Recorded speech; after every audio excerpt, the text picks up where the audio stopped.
set this up again. We're not trying to spoil anything in the main story. We're not going to show you guys stuff that is going to be kind of very important to what's going on, because we don't want to spoil the game for you. We want you guys to pick it up and play through it and be excited on your own. But we do want to show off a little bit more about the cultures that you guys created for this game. And so we've got a fun open world mission. Yeah, this is one. This is called Spirit Totem, and the idea is a part you haven't seen here. You've met someone who's told you that one of your fellow Wenja was going out in the world to place a totem, and he hasn't returned. So something's happened to him. So your mission is now go find this guy, grab his the totem, and and place the totem.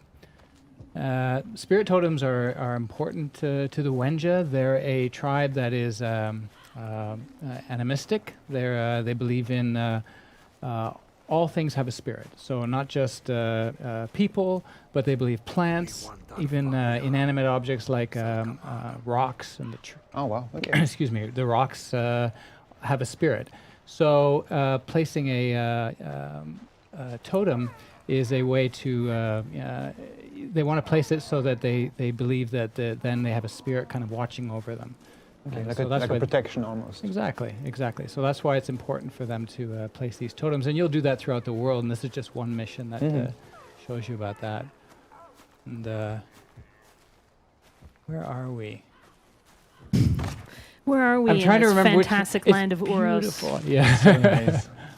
Oh, Ooh, okay. already some, is this the guy? No. Okay, so golfers? this isn't the guy who. No. This isn't the body you're looking for. This isn't the body you're looking for. But I think you've got to be careful, because I believe there's Udam. Yeah, there they are. There's Udam around here. Yeah, in this area. So we're going to have to watch it. Man, good shot, Man. JJ. Wow, Julian good jump, too. Nice. I think there's I would have another definitely one fallen nearby. on that one. Yep. And that is why we brought in the ringer. Yeah. JJ. Yep. JJ Elite. JJ Elite. JJ He's gone Elite. from noob to elite. I like that. That's nice. Fantastic. Okay. So we are getting a ton of questions in the chat, which we're going to kind of hold on to for a bit later. Yep. But just know that we see you. That was Hunter Vision you were using there, which is great. Yeah, the Hunter Vision, I think we've talked about it a bit before, but it was important. Shoot a deer. Shoot a deer. Shoot a deer while you're looking for a spirit totem.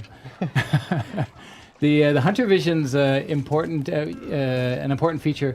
This is the Stone Age, and survival was paramount. So their sense of awareness of nature around them was key to survival, and it was highly tuned. So for us, we wanted to make sure we had this feature in the game that reflects that, and it just highlights all the things you need to see. You can track animals with that as well. You can track people if you wound somebody.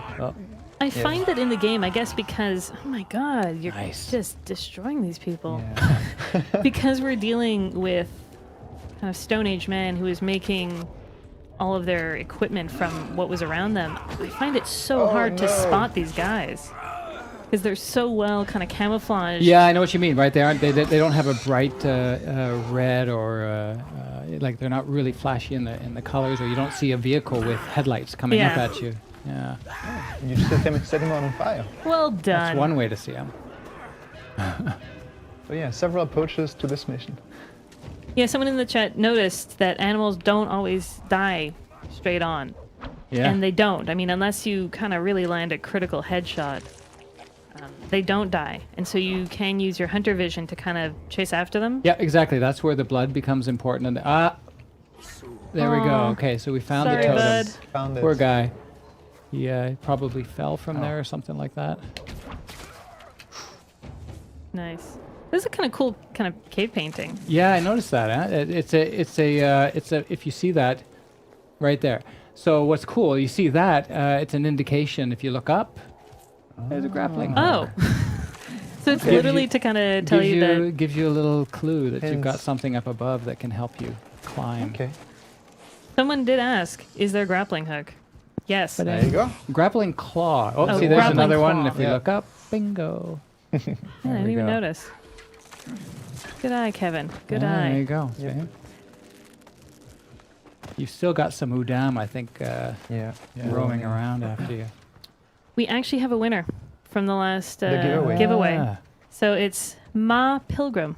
Nice. that one's Ma easy to Pilgrim. understand, Ma Pilgrim. to Yeah, Ma pronounce. Pilgrim. Congratulations to you. Yay, congratulations. The Twitch moderators will, get in touch and ask you where you need the t-shirt, the hoodie to be delivered. Where is that? Looks like some bad stuff is going down over Uh-oh. here. Uh-oh. What is this?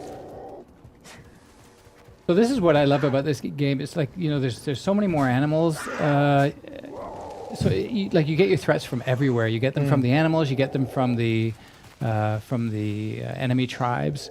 It really hits on that primal sense of Danger anything and everywhere. everything can kill me Yeah. at any time, or can Great job. deke past you. And we've placed it. There we go. What a beautiful totem. It is. You've nice. done well, JJ. Thanks. Ooh, good job. Oh, There you nice. go. One last jump. Congrats. That looked a lot shallower, a lot more shallow than it actually was. I thought, oh no, Dang that's right. not a good move, pal. Oh, congrats. We kind of wander around. Give us a nice view of this. Scenery? Sure. Yeah.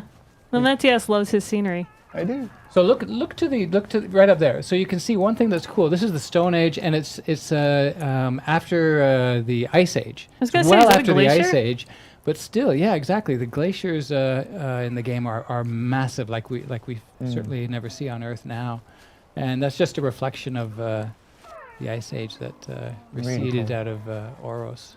Really. Yeah, there's some beautiful vistas that show off just that sort of stuff. Yeah. Nice. The trees too. You'll notice. Untouched by man. Untouched by man. You get that feeling when you're going through here because the trees are so massive. Like even from here, looking at that one way over, Oh, yeah. we're far That's from it, but huge. you can see how big it is. I think that's one of the things that kind of you have a hard time understanding unless you're playing the game is how much bigger everything is. Yeah. Like- Yeah, everything from the plant life, the trees, to the animals as well. Mm-hmm. Very cool. Yeah. Like even the pretty wolves, large. you get a good sense that wow, these are big wolves. I feel bad. There's a lot of good questions in the chat, Yeah. but it's a lot of stuff that I'm like, I don't want to spoil it. I don't want to spoil this for you. But it's a good transition. Should we move to the next question segment? Yeah. Okay. Yeah. Let's get some questions Some going. questions from the chat. Absolutely. So we've seen it a lot in the chat, and we saw it when we asked people to ask us questions on social. Will there be a story, and can you tell us a bit about it? Yeah, for sure. Yeah. There is a story in the game. Absolutely. You play as Takar, and Takar is he's a hunter. He's the last surviving hunter of his party, and they have been leaving a barren land and heading towards Oros. And the game takes place in the land of Oros, and he's going there to meet more Wenja. He's part of the Wenja tribe, and he wants to meet more Wenja to reunite with his people. When he arrives in Oros, he finds that the Wenja have all been scattered across. Oh! you were saying? No, I'm distracted. Oh, JJ. Damn it, well JJ. done. Well done. If you'd used your hunter vision, you would have seen him. Yeah, that's true.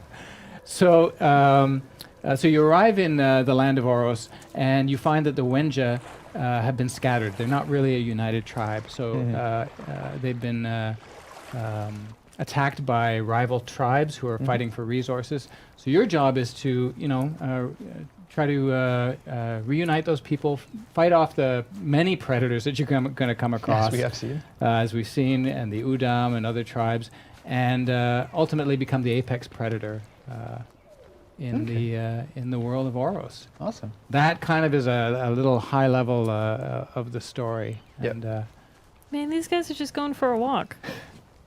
Yeah, I'm sure they are. yeah, they don't even see you. Oh, wait. You were saying? Oh, dang, that's cold. he wasn't a warrior. No. She was startled by an animal. Dang it, JJ. Okay. All right. Should we take it to the questions that we listed from the fans? Yes. So Okay. yeah, we just went over a bit of the story questions. Yes. So obviously people who saw the trailer, Yeah. people who are listening to the game right now, that's not English. It's not No, English. it's not. No, definitely not. So that was something we thought about when we were starting the game. We were looking, okay, 10,000 BC, Stone Age, the Mesolithic period. There was no English. There was no any modern language. Any of the modern languages that we have, they just weren't around. So, and we thought, well, do we want to use that anyway? And we really felt like we want to make this game immersive. It's immersive in terms of the art, in terms of the world, the animals you see. That should be reflected in the language. So we decided, okay, we're going to go and we're going to create a new language. And we didn't just arbitrarily make it up. What we did was we looked at, well, what do we know of the languages that were on there? There's no written history, but they do know that they spoke a version of what's called Proto-Indo-European. Fancy. Proto-Indo-European. And they call it PI for short. There you go. Fantastic. Okay. Fantastic. So we decided, okay, well, let's base our languages off of that. I am certainly no PI expert, so we we went to the we brought some linguists with us, and they helped us figure this out. So it's Andrew Bird and Brenna Bird. They're linguists whose specialty is Proto-Indo-European. And JJ, I think you need to get out of here. Yeah. He's distracted now. And so what we did was we brought them on, and they helped us craft the language. And not only we didn't do just one language. So the Wenja speak a language. The Udam also speak their own language, which they just call Udam. And it's a version of Wenja. Okay. And then we have another An tribe. accent.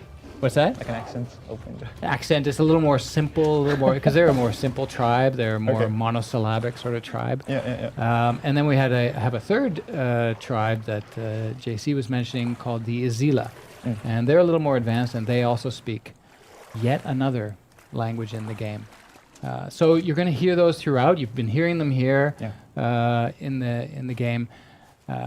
Look at that! See, Oh, the scenery. see, look at it. Oh, This vista. beautiful. The glaciers are fantastic. I cool. love it. Yeah.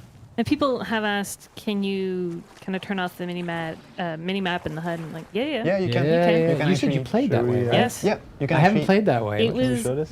deadly. Yeah. No, but actually you can. We're not going to show it now, but you can deactivate all the HUD and like just play it With without that. any, Vision. There you without go. any indications, which is pretty difficult and hardcore to play it, but you can.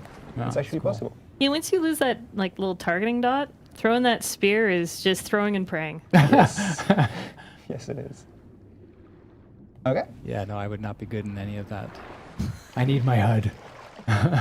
And I think because kind of people asked if they're gonna have to read subtitles.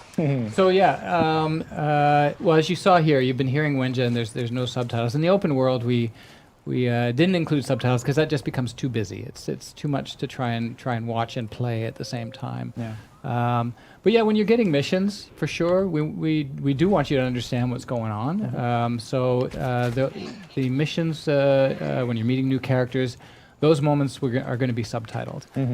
But what's interesting, what we found is as we're playing, it's the language. There's a real logic to it. It really makes sense. And so as you're playing, we found that you're actually able to start recognizing some terms and picking up things. And so I think it's going to be cool. I think fans will be, they'll be able to understand a lot more of the language than maybe they might expect that they'll be able to. There's always a turtle There's always, or a tortoise, I guess. Leave them alone, JJ. what have they done to you? Don't hassle those. And there was a question in the chat from Dosoros, can the crocodile move? What's that? Yes. There was a question in the chat, can the crocodile move? Oh, yeah. And Oh, they we thought it actually was just saw a it. stationary Yeah. crocodile. Yeah. Oh, Yeah. they must have come in late. They just missed JJ almost getting... Oh no! JJ, get out of there! Get out of there, JJ! Sabertooth. Go in the water, you're gonna die. You're gonna die. No, it's good. Okay. See, one of the animal behaviors that we kind of didn't know about when I was playing through the game was Uh-oh. that, oh, jeez. What is this? Oh, Oh no! Oh, that's the No. bitefish. It's No, called you're gonna bitefish. die. Bitefish sounds like a Oh, no, it's okay. real kind of He's cuddly. Wenja. Just a cuddly little fish. Yeah. It's a bitefish. It's a good transition to another question that some fans had.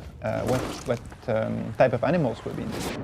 And we saw. Yeah, so we've seen a whole versions. bunch. It was fun doing the the prehistoric period because we were able to. Oh, you're dead. we were